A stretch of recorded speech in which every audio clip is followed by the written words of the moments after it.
Investasi itu seharusnya mudah dan sederhana. Begitu juga saat kita memilih perusahaan untuk diinvestasikan. Seharusnya perusahaan yang kita investasikan, model bisnisnya mudah dimengerti, seperti produk dan jasa apa yang dihasilkan, lalu bagaimana sih perusahaan tersebut menghasilkan uang. Bukan di perusahaan yang rumit dan sulit dipahami bagaimana cara perusahaan tersebut menghasilkan uang. Di video-video saya terdahulu, saya pernah membahas perbandingan antara berinvestasi di perusahaan seperti Alfamart dan perusahaan seperti Gotoh. Sederhananya, jika di Alfamart saat penjualannya naik, maka otomatis pendapatan perusahaan juga akan naik. Tapi kalau di Gotoh, saat penjualannya naik, belum tentu pendapatan perusahaannya naik. Kenapa? Karena bisa jadi perusahaannya justru sedang mengadakan diskon besar-besaran. Dan menurut saya, model bisnis seperti ini agak sulit untuk dipahami. Karena mungkin saya yang ilmunya nggak nyampe ya teman-teman. Tapi kalau yang ilmunya dewa, mungkin justru malah seneng dengan perusahaan-perusahaan yang rumit. Tapi balik lagi di awal, sesuai prinsip saya, investasi itu seharusnya mudah dan sederhana. Bukannya yang rumit dan malah bikin pusing. Lalu, apakah IPO saham Live ini masuk ke dalam kategori perusahaan yang rumit atau yang sederhana? Yuk kita bahas. Tapi sebelum membahas lebih lanjut, bagi teman-teman yang suka mengikuti info terkini mengenai saham dan juga pembahasan IPO maupun pasca IPO yang menarik, yuk like dan subscribe dulu YouTube Meja Saham.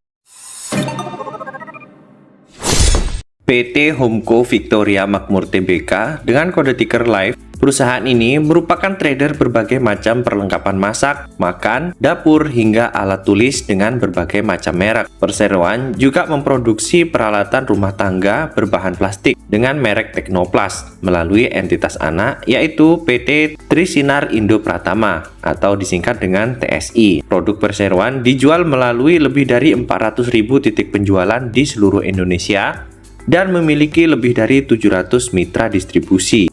Beberapa produk milik perseroan, ada merek Wiggle, yaitu merupakan produk perlengkapan alat tulis dan gambar anak-anak. Lalu Berlinger House, Le Cuisine, dan Portofino merupakan produk perlengkapan masak. Lalu merek Teknoplast berupa produk mainan anak-anak, dan KNTG merupakan produk tekstil. Pendapatan per segmen operasi per bulan Juli 2023, 78,4% dari perdagangan, yaitu sebesar 105,2 miliar rupiah, lalu 21,6% dari manufacture sebesar 29 miliar rupiah. Sedangkan untuk pendapatan per wilayah pemasaran di bulan Juli 2023, 10,6% atau sekitar 14,3 miliar dari Sumatera, 85,7% dari Pulau Jawa atau sekitar 115,1 miliar rupiah, 1,1% dari Kalimantan sekitar 1,5 miliar rupiah, 1,1% dari Nusa Tenggara, Bali, serta Maluku sebesar 1,4 miliar rupiah, lalu 1,2% dari Sulawesi dengan nominal 1,6 miliar rupiah, dan 0,2% sisanya dari Papua sebesar 279,5 juta rupiah.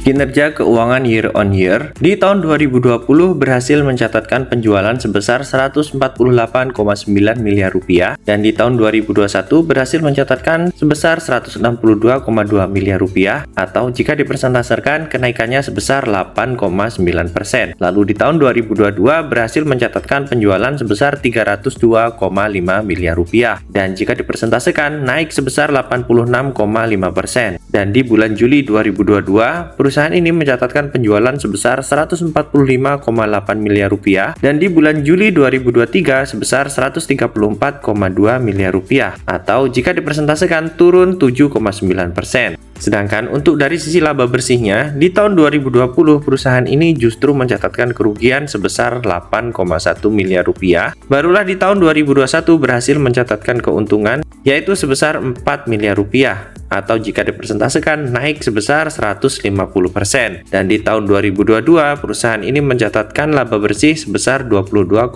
miliar rupiah atau jika dibandingkan dengan tahun 2021 naik sebesar 458,2%. Sedangkan di bulan Juli 2022 pendapatan bersihnya sebesar 6,2 miliar rupiah dan di bulan Juli 2023 sebesar 19,6 miliar rupiah, dan jika dipersentasekan naik sebesar 214,5%. Di sini ada catatan, terjadinya pendapatan turun tetapi laba bersih naik didorong oleh kenaikan pendapatan operasional lainnya dan turunnya beban usaha. Harusnya dengan begini ini cukup bagus ya teman-teman, karena berarti perusahaan ini bisa mengefisiensikan kinerja perusahaannya. Dan menurut saya, salah satu ciri-ciri perusahaan yang bagus adalah meskipun pendapatannya turun, tapi bisa mempertahankan laba bersihnya. Karena dengan begitu, artinya perusahaan ini bisa mengefisiensikan dari sisi operasional perusahaan. Dan tentunya, jika perusahaan ini pendapatannya naik, harusnya pendapatan bersihnya juga ikut naik. Karena jika pendapatan turun aja, pendapatan bersihnya bisa naik, apalagi jika pendapatan kotornya naik. Tentunya pendapatan bersih juga akan mengikuti. Kalau menurut teman-teman gimana? Silahkan tulis yang sopan di kolom komentar.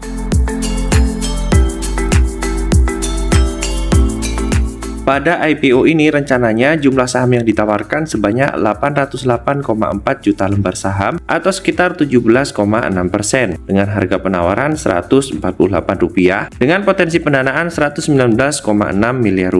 Jumlah saham yang ditawarkan menurut saya persentasenya nggak terlalu banyak ya teman-teman. Mudah-mudahan dengan jumlah saham yang nggak terlalu banyak, harga sahamnya bisa meroket ya. Tapi yang namanya perusahaan IPO, kita nggak pernah tahu apakah akan meroket atau justru malah akan tekor. Tapi harusnya dengan kinerja keuangan dan juga prospek yang menurut saya cukup baik, kecil kemungkinan perusahaan ini akan dibuat ARB. Apalagi dibuat ARB berjilid-jilid ya teman-teman. Justru kalau perusahaan punya fundamental cukup bagus seperti ini, saat harga sahamnya dibawa turun, itulah kesempatan bagi kita untuk beli ya. Tapi tentunya nggak bisa sembarangan juga. Harus dilihat dengan detail bagaimana pola transaksinya. Bagi teman-teman yang mau ikutan, tanggal penawaran umum tanggal 2 sampai dengan 6 Februari 2024, sedangkan tanggal pencatatannya tanggal 12 Februari 2024. Masih ada waktu sedikit teman-teman kalau mau ikutan IPO-nya. Pastikan teman-teman nggak kelewat aja. Rencana alokasi dana hasil IPO sekitar 17,1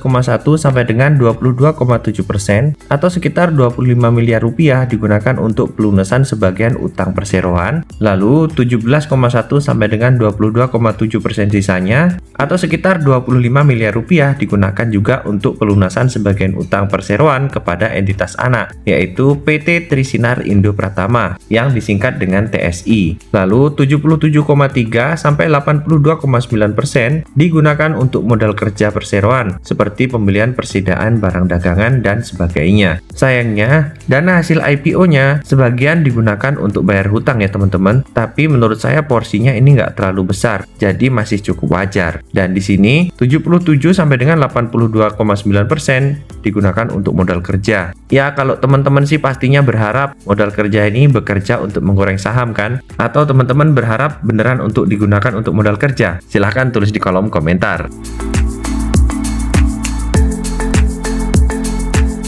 Valuasi Live berdasarkan laporan keuangan di bulan Juli 2023, potensi market cap-nya sebesar 680 miliar rupiah dengan price per share 2,3 kali, lalu PE-nya 18,9 kali, dan PBV-nya 2,3 kali. Dari sisi valuasi menurut saya cukup mahal ya teman-teman, tapi ya seperti biasa, untuk perusahaan IPO valuasinya memang seringkali mahal.